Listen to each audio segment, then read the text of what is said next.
Welcome again.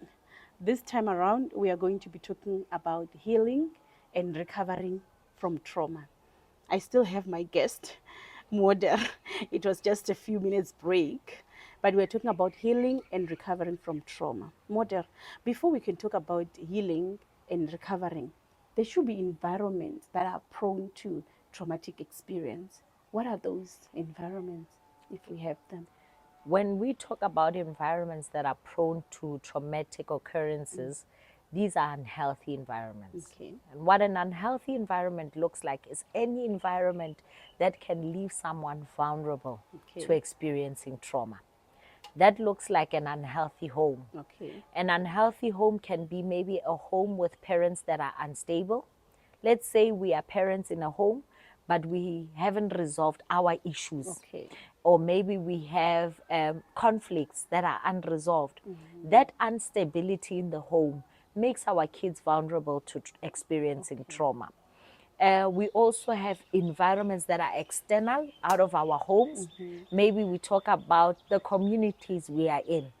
If we are living in communities that are high crime communities, Okay. for Oh, instance, yeah. maybe the Cape Flats, things like that, those environments, they make our children vulnerable to being emotionally unstable and experiencing trauma, because it means that whatever is happening external to this child, whether it's our parents being unstable or the environment itself, it is affecting that child internally. Okay. They are always anxious. They are feeling depressed. They are feeling unsafe. They are not feeling loved, or all these emotions as a result of their environments. Okay. Then are we then able to talk about healing?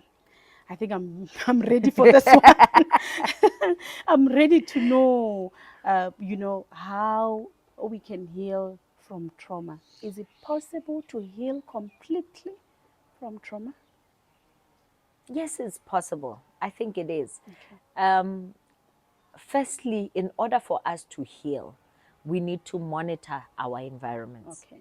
So make sure we are in a better environment. Okay. If I was in a traumatic environment, let's say I was in an abusive relationship, it's going to be hard to say I'm healing from trauma while I'm While still you're in still that in abusive trauma. relationship. Okay. Because it's like just putting a bandage on a wound, but the wound is still festering. So what we need to do is remove ourselves from those trauma-prone environments that we Okay. spoke about.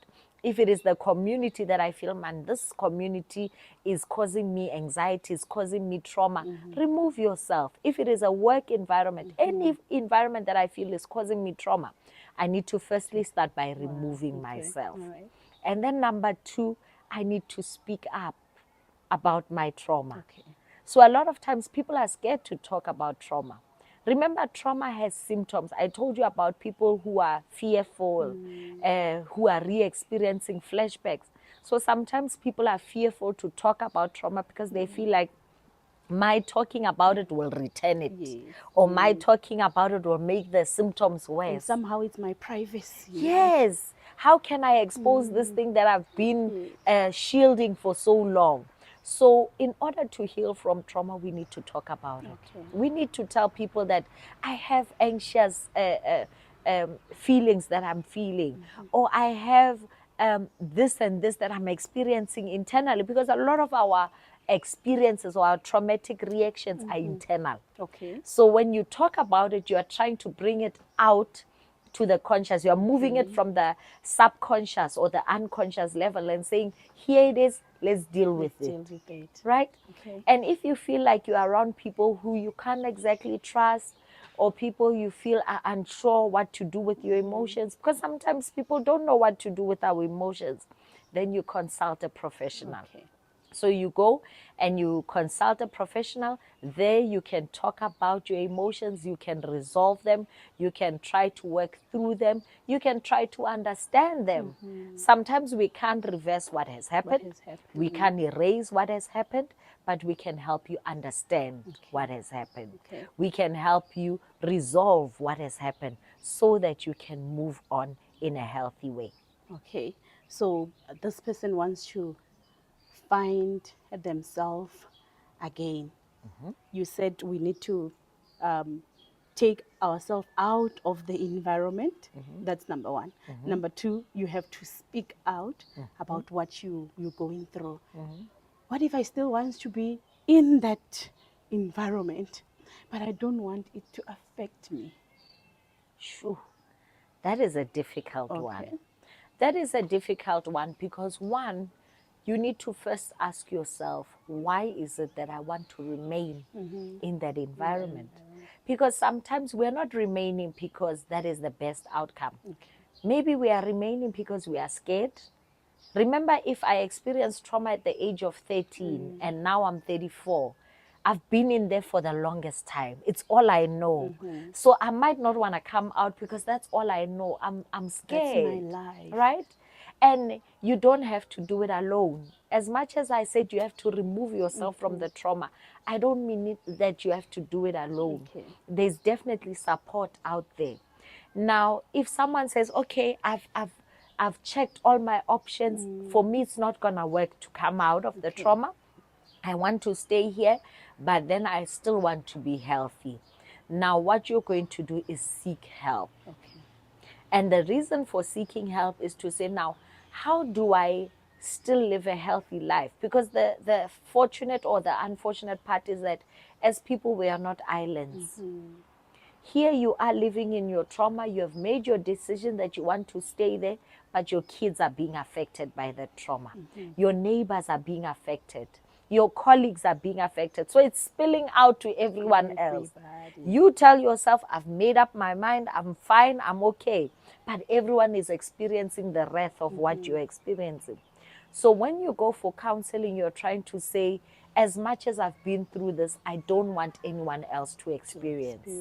I don't want, when we talk about bullies, just to go off topic a bit, when we talk about bullies, sometimes we talk about what we call a victim bully. Okay. And a victim bully is someone who's been bullied for so long that they then become the bully or they then become the abuser, right? Okay. So some people will stay in trauma and say, I've made up my mind, but then become the perpetrator. Okay. Perpetrating trauma onto others. Other people. Okay. So seeking help is saying, I don't want to be that kind of person. As much as I've been through what I've been through, I don't want to be the one who inflicts pain on others. Yeah. Which is what is happening in many marriages. You find that there is a trauma between, yes, the couple. So now they are taking it down to their children because of the way they are taking care of their children. So how do we prevent or heal from trauma in a relationship setup? I'm saying this because someone will come into a relationship with their trauma, and now the relationship is no longer nice. It's no longer enjoyable. How do we get to recover from that? How do we help that person heal so that they don't affect another person? What I want to say is it the responsibility of the new spouse to be assisting in that kind of trauma? Okay. You asked now, how do we heal? Firstly, I would advise that even before we go into relationships, we seek healing. For me, or according to me, I feel it's unfair to go into a relationship wounded. Yeah. Because even on the field, when we watch soccer games, rugby games, whatever, they are not bringing wounded people onto the field. The wounded people are being taken out on stretchers and saying, go and rest, recover, and come back, right? So it's always advised that before we go into a relationship, before we go home, let's try heal, let's try resolve before we start something. But if it happens that I find myself in a relationship and then now things are starting to arise, it is my responsibility to speak up about those things. It's my responsibility to bring them to the surface and not try suppress them, because they will come out in very painful and nasty ways. Now you asked, is it the responsibility of my partner to support me? Not fully. It is their responsibility, yes, but on a 50% level. It is more my responsibility to heal. I owe them that much. I owe them to give them a full love. But then, as a loving spouse, they can support me and help me. But let's make it clear that it's not them who's doing the work, it is them who is supporting me while I do the work. Now, when you speak about healing before you even enter marriage, now you're taking me to the bridal showers that we do, yeah, the premarital counseling that we do. It's on a surface level. We talk about sex, we talk about you should wash the clothes, you should clean the house, but we don't get to talk about issues like traumas and what you have been through, you know. So I feel that point is very, very important. Do you touch that when you're doing your premarital counselings? Definitely. Okay. And even maybe post the premarital counseling. Okay. Remember, when we meet, we want to get to know each other. And sometimes we still shallow on that level. We're asking each other, what's your favorite color? Do you like dogs or cats? But we don't ask ourselves, what is the most traumatic thing you have experienced? How was your previous relationship? How did you come out of it? Because if we don't talk about those things, they will come out. So then when we take the next level and go for premarital counseling, it can also still be shallow, where and unfortunately it might be the mistake of the counselor, whether it be a pastor or a counselor in the health sector or anything. If we are going to just tell our people what we know, maybe telling them about getting their wills done and which scheme or which marital regime to take or which sexual positions to take, but then we then don't inquire to say, tell us about your past. What is happening in your upbringing? Have you told your partner about your upbringing? If it is a painful upbringing, have you resolved it? Because some people are waiting to get married with the hope that my partner will heal me. That is wrong. That's right. And that is, you're going to be disappointed. Because that person, if let's say for instance we are both waiting to be healed, who's going to heal the others? That means when we have our kids now, our kids' sole responsibility is to heal us. Okay. And it's not And it's not possible. gonna work for them It as won't work. well. So we are then signing up for failure. So the best way is, let us engage those topics. Okay.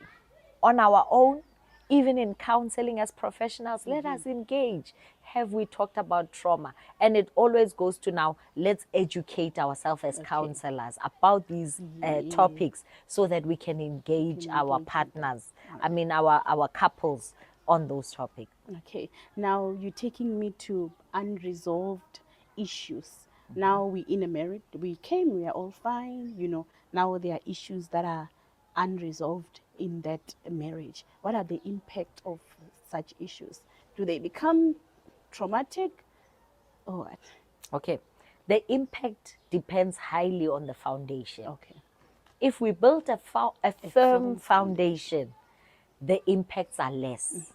But if we have a shaky foundation, the impacts are worse. Anything will affect. Yes, and someone may ask, what is a shaky foundation? A shaky foundation is a foundation that doesn't have truth. Okay. So what I mean is, if I have just portrayed what you want to see, maybe you met me in the church as a Christian girl and I'm portraying my Christian background. I have canceled those friends that I know I want to be friends with, but for the sake of this, I'm just portraying. Then we need to know that once we go through obstacles, the cracks will start to show. But if we are showing a truthful projection to say, this is who I am. When I'm angry, I'm like this. When I'm upset, I'm like this. When I'm without money, I'm like this. when I'm not feeling healthy physically, I'm like this. I feel insecure with my body. I do this and this. When we have done all that, when we face it in the relationship, it's easy to say, remember I told you how insecure I feel? Yes. I'm feeling that way. Yeah, You remember I told you how angry I get? That's how I'm how I- feeling. Remember I told you this is how I resolve conflict? This is how I'm getting. Yes. Wow, very interesting. I don't know if I should go deep to that, because now when you were talking about coming into a relationship and you don't become truthful, okay, it has happened. The two people are in a relationship and they were not being truthful at first. You know, one will just drop this for the sake of, for this, and it's nice, it's enjoyable. Then how do we then shift back to the normal? You said that's what you do. Yes. You take us to our normal. So how do we then shift back to a normal relationship? I myself already happened. Okay. It's possible. Okay. It's never too late to then go and build a firm foundation.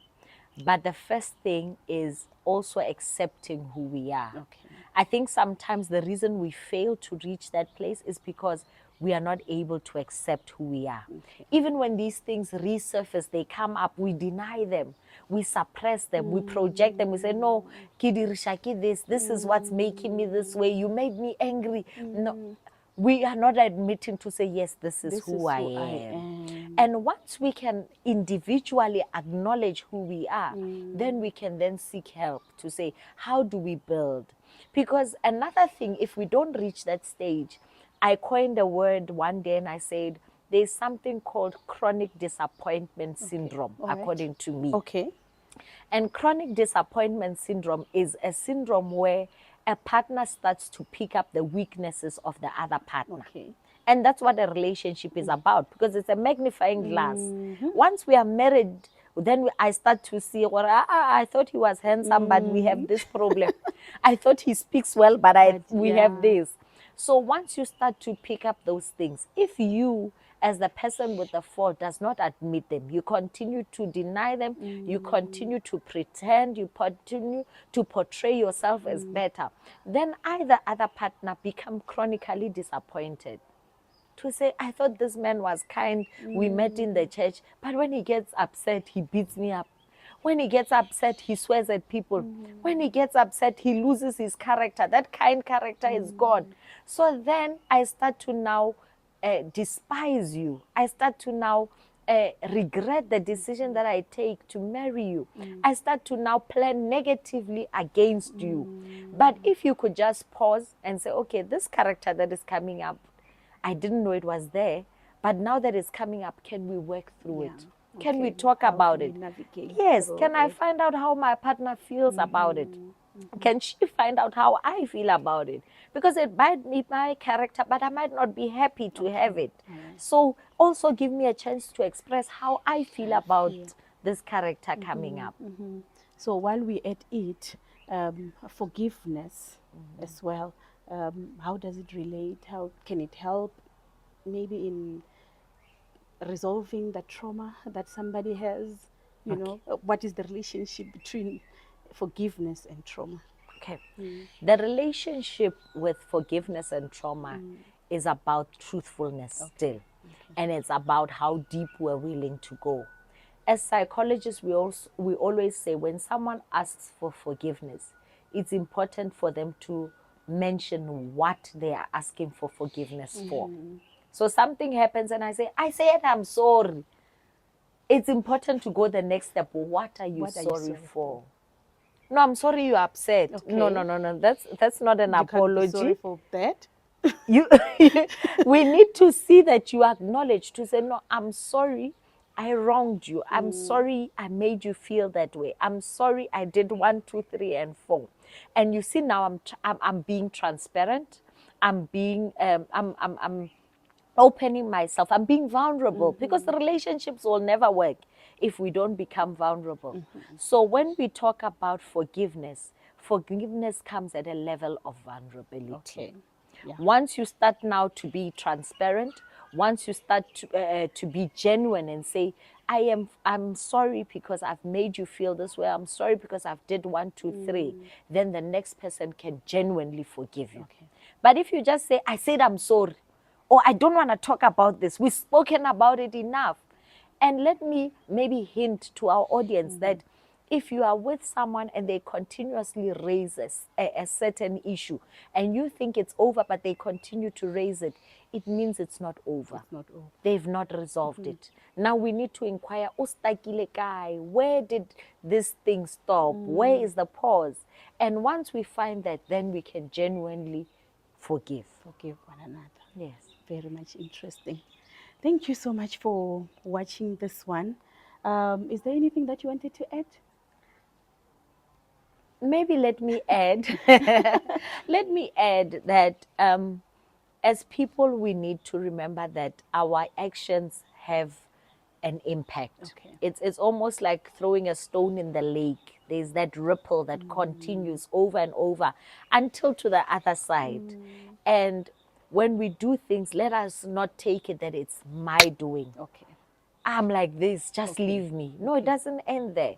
It will affect your wife. It will affect your colleagues. It will affect your children. It will affect your neighbors. It will affect every other person. So it's always important to introspect, and it's always important to find healing for the sake of the people around you and for the sake of you being able to self-actualize. If you want to be the best person you are, find healing. If you want to be the best at your job, find healing. If you want to be the best neighbor, find healing. Okay.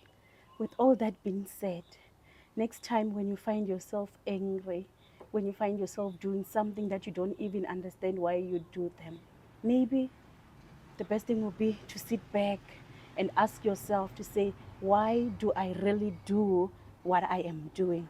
Maybe that will be another step for you to get to healing. I was with Moeder Nkhwinana, our psychologist. If you want to go and consult her, please just check the contacts that we'll put on the screen for you. Thank you so much for watching, and I hope this was informative enough for you. Thank you.